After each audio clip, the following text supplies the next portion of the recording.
Last week, I took the Level 1 Google Educator Exam. This is what it looked like.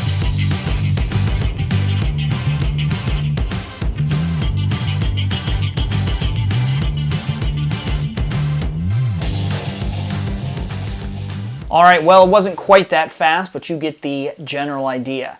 Now, I've taken the Level 1 test probably 5 or 6 times over the last 5 years, and I take it every year to make sure that I know what's on the test so that I can help other educators like you prepare and be successful. Now, in this video, we're going to take a look at that Level 1 test. I'm going to give you some strategies, some tips that I learned while taking my test, so that you can successfully pass as well.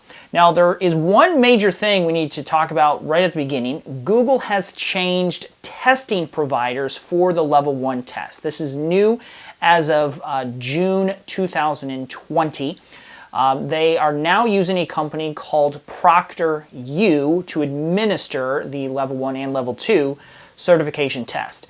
The new testing platform does come with some new testing restrictions and requirements. We're going to take a look at those in this video. So if you are planning on taking the test or recertifying, please be aware that it's a new process. Registration's a bit different, and the details and requirements are a bit different as well.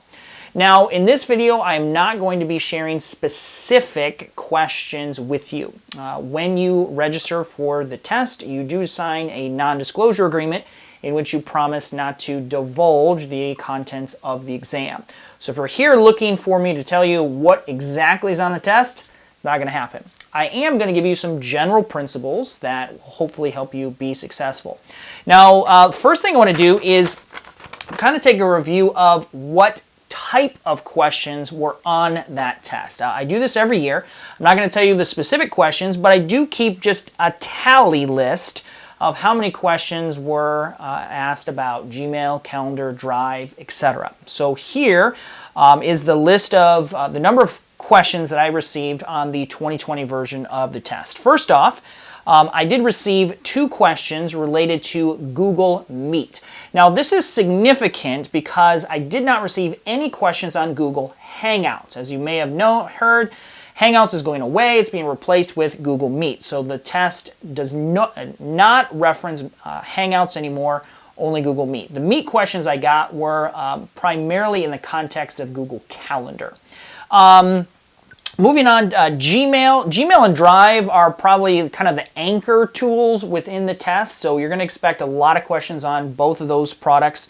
I received 5 questions on Gmail and 8 questions on Google Drive. If you're going to spend your time reviewing any tools, Gmail and Drive would be my recommendation. Now, Drive, that just is the folders, the sharing, the organizing of files. We'll talk about doc sheets, slides, etc. In a little bit. Next up, I received 2 questions on Google Groups.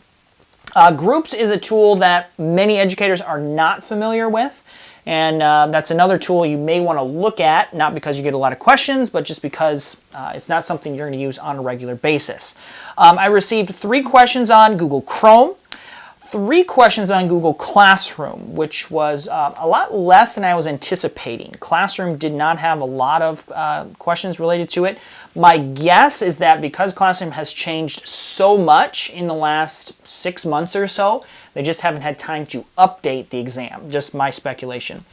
3 questions on Google Calendar, 4 questions on Google Forms, 4 questions on Google Slides. I received 7 questions on Google Sheets, which is pretty significant. 3 questions on YouTube, 2 questions on Google Sites, and 4 questions on Google Docs. So that's the list. That's what I received. Now, a couple of things that are noteworthy. I did not receive any questions on Google Drawing or any questions on Blogger, which has not been the case in the past. Now, this is the second time that I've put together a video like this, and this year I do have the ability to show you a little comparison from my 2019 experience and then my 2020 experience. So here you can see a quick summary of how many questions I received last year compared with this year. Overall, I was actually quite surprised. It's very consistent. Meet, Hangouts, Gmail, Drive, very consistent across the board. There's just a couple things I'll highlight. I'll go ahead and put them in red for you to see. We did see a significant reduction in the number of questions on Google Classroom. Again, I think because Classroom has had so many updates. Google Forms, I got a lot more questions on Forms last year than this year. And then Drawing and Blogger were dropped off of my test. Now, I gave you all of those numbers, but I have to give you the disclaimer. Google has created a fairly large question bank for the Level 1 exam. Just because I got 5 questions on Gmail doesn't mean you're going to get 5 questions on Gmail. This is intended to be more just a summary informational. You may not get any questions on Google Groups, and you may get questions on Blogger. So take this with a grain of salt. Every experience is a little bit different. However, I am collecting the data, and it is interesting to begin seeing those trends. Okay, so that was my experience in terms of the content of the exam. The format of the exam is exactly the same as it has been in the past. Let's take a look at that again. This is very important that you understand and know going into the test. So the test is divided into 2 sections. You're going to receive approximately 20 multiple choice questions. I see multiple choice loosely. It's a lot of drag and drop, reorder kind of questions. And then you're going to receive approximately 12 application scenarios. And that's where you'll have to actually use Gmail, Drive, Calendar, Sites, etc. to demonstrate your knowledge to solve various classroom challenges. Time limit is still the same, 180 minutes. So you have 3 hours. It's a $10 exam fee for the Level 1 test, and your certification is now valid for 36 months. The Level 1 test really focuses on the core G Suite products, so the ones you're going to use on a daily basis. Couple of exceptions to that, again, might be Google Groups, Google Tasks, Hangouts. Depending on what you use, those are tools you may want to review because they are included on the Level 1 test. The products you see covered there, that's not an exhaustive list. Those are just kind of the core ones that you'll want to focus on. It's very important that you understand the format of the exam, the parts before you take the test so that you can use your time wisely. Let's take a closer look at the new ProctorU format. Okay, ProctorU is the new testing company that Google has partnered with. The biggest change for the Level 1 test is that it is no longer open book. In the past, no restrictions were placed on your ability to have multiple devices, multiple screens, Google search, look things up on YouTube. You could kind of do that to your heart's content. That is no longer the case. When you take the Level 1 test, the first thing you're going to be prompted to do is to install a Chrome extension developed by ProctorU. This extension will restrict certain things that you can and cannot do during the exam. Okay, so when you start the exam, it'll check to make sure the extension is there. The first thing that happens is it shuts down all of your other extensions. So if you have any other extensions, those will be deactivated during your test. It also limits, to some extent, the websites that you can visit. Now, I played around with it a little bit, as much as I could during the test.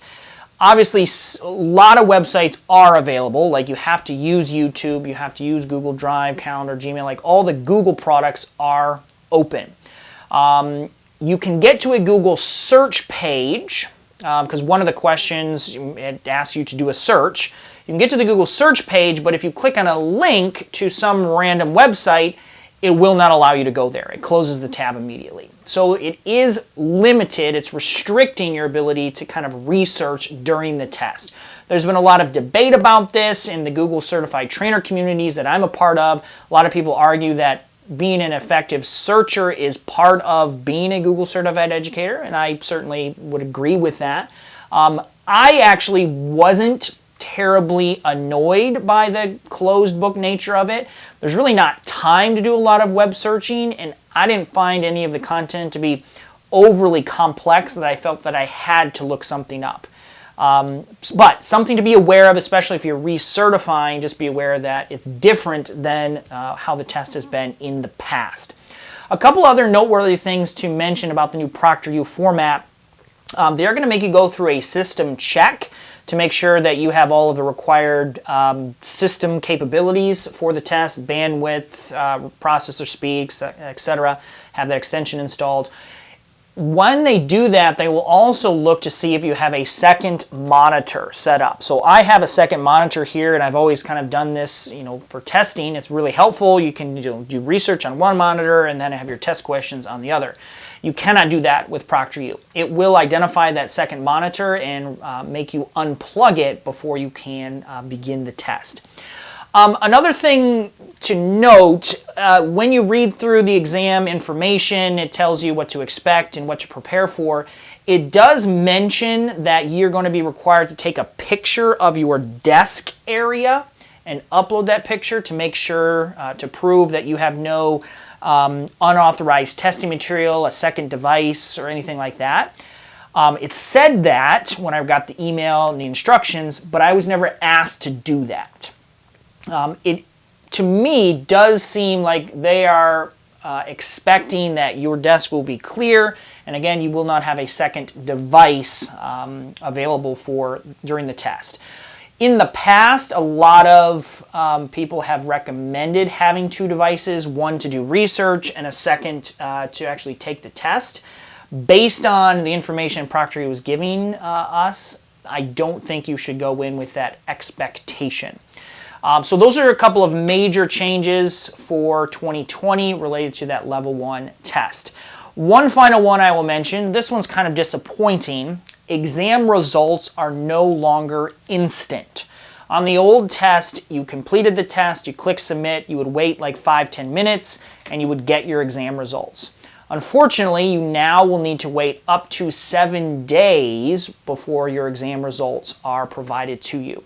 And it's kind of scary, like you complete the test, you close it, you get an email that confirms that you completed the test, but then it'll give you this little line that says pending review. And I was super nervous. I was like, they think I cheated or something. I don't really know. I did pass. And I didn't, it happened in 7 days. It took a full 7 days for me to get my exam results. So it's a little disappointing. It's, it's a stressful experience. You got to take the test, 3 hours, you're sitting there, you click submit, you're like, yes, and then you have to wait a week. So you have the stress of waiting another 7 days to actually figure out if you pass or not. So just be aware of that. If you have the right expectations, you won't be too bitterly disappointed.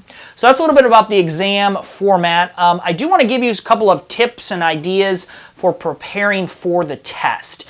So before you even take the test, before you register, before you do anything, one of the things I would encourage you to do is to review the exam controls. So I took a screenshot of the ProctorU kind of exam experience.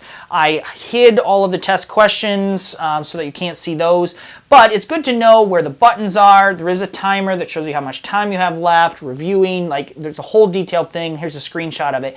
In the description for this video, I will link to the blog post that I wrote that kind of walks you through this. It's just good to know that once you start the test, you'll be familiar with the layout. You're not going to spend any time, figuring out where things are located and how to navigate. So review that before you actually begin your test. Again, look in the description for the video for the link to that blog post. Another thing that I would encourage you to do is to review some sample exam questions. There's lots of them out there. I know there's a lot of Google Certified trainers who run boot camps. There's free ones, there's paid ones, there's online courses. I run one. Use whatever you want. I'm not here to sell you anything or pitch anything to you. I do have a free certification guide. If you don't have anything, you can head over to my website, geducator.com, and download that. There are a few sample questions in that certification guide. Again, you want to be familiar with the format of the questions so that you're better able to demonstrate your knowledge. These are sample questions that I wrote. They're not from the actual test. Just things that I put together to help others prepare. Another thing that I would encourage you to do before you start the test, again, this is all pre-planning work. Really take a quick look at the time that you want to spend on the test. We already looked at this. There's two sections, the multiple choice and then the scenarios. You need to budget your time wisely. Now, here's my recommendation, adjust as necessary. I would recommend spending 30 to 40 minutes or budgeting 30 to 40 minutes for the multiple choice section of the test. There's 20 questions, so that breaks down to about 90 seconds per question, which is comfortable. That will leave a little under 2 hours for the scenario portion. So you'll have about 110 minutes for those 11 scenarios. Now there's 11 scenarios, but the scenarios can be, contain anywhere from 1 to 10 kind of sub-steps. Some scenarios can take you 10-15 minutes. It just depends on the complexity of that particular scenario. So budget 5 to 10 minutes per scenario, 110 minutes. That will give you some bonus time. You'll have an extra 15 minutes to review at the end, and you still have an even additional 15 minutes should you encounter any technical issues or problems during the test. It happens. You need to plan for it. Wi-Fi goes out, a kid interrupts you, you take a bathroom break, you get logged out. Lots of things could potentially happen. So 15 minutes review time, 15 minutes of bonus kind of emergency time. That's what I would recommend. You kind of have those in the back of your mind. There's a clock, so you can keep track of that as you go along. All right, so those are some tips for planning your exam. Let's talk about some actual exam tips. So while you're in the test itself, here are some recommendations to help you do your best. First off, I would recommend using an incognito window to log in and take your test. Okay, so you're going to open up an incognito window. If you don't know what that is, you're on YouTube, search for it. You'll figure it out.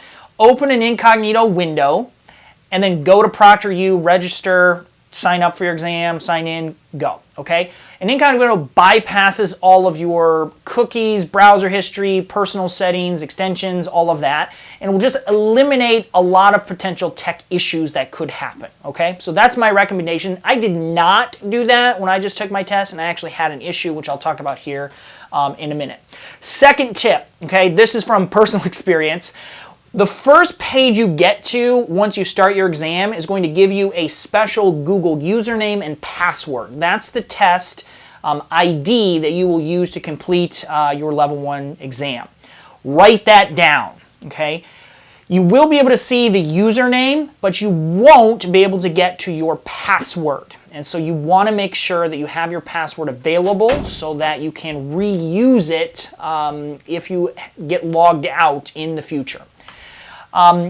Next tip, use copy and paste a lot, okay? Control-C for copy, Control-V for paste. Critical. It's going to save you time. Don't waste time typing things out when you can copy it from the exam window and paste it into docs, slide sheets, etc., okay? Especially anytime that it says name your file with this name. Copy that. I don't want you to lose points on the exam because there was a typo or you didn't name the file correctly. So copy and paste, very, very important. Pay very careful attention to the sharing directions. If it says create a Google Doc and you do all this stuff and you do it all correctly and then you share it incorrectly, you're not going to get credit for that question. If it says share as view, edit, comment, make sure you're sharing it very, very carefully, especially on those Google form questions. So read very carefully so you understand confidently what you're being asked to do. Google Forms, Google Sites, those are critical ones where you could mess up the sharing and not get credit for the question. Watch out for YouTube. Now, YouTube is a little weird because while it is a part of the Google family, it is kind of its own separate thing. When I took my level 1 test, I had an issue because every time I went to YouTube, it kept logging me in to my personal YouTube channel. And that was because I did not follow either of the two pieces of advice I already gave you. Number one, I did not use an incognito window, and number two, I did not write down the password for my testing account. That was preventing me from going into YouTube using the account that I was given. which was required to pass this portion of the test. Fortunately, I was able to reach out to ProctorU tech support. They were very good, very quick, very responsive. They were to give me the password. I was able to log in through incognito window and everything was fine. If you follow my tips, you shouldn't have this issue. So watch out for YouTube. It is a little bit of a different service and can have some potential conflicts with it. The last tip that I'll leave you with is don't be afraid to reach out to tech support. I was very pleased with the customer service that ProctorU provided. They have live tech support through chat. I was able to click the link in the exam window, connect with an agent, explain my issue. They had it solved very, very quickly. However, it did take me about 5 minutes to do that, which, getting back to our time budgeting tip, I had an extra 10-15 minutes available for emergencies if something like this happens. So use the time budgeting ideas that I shared. Reach out to tech support if you have any issues. I hope that you pass your level 1 test. Leave me a comment. Let me know how it goes. If you have any additional tips or questions, feel free to post those as well. I try my very best to answer every comment that is posted on my YouTube channel. Good luck on your level 1 test.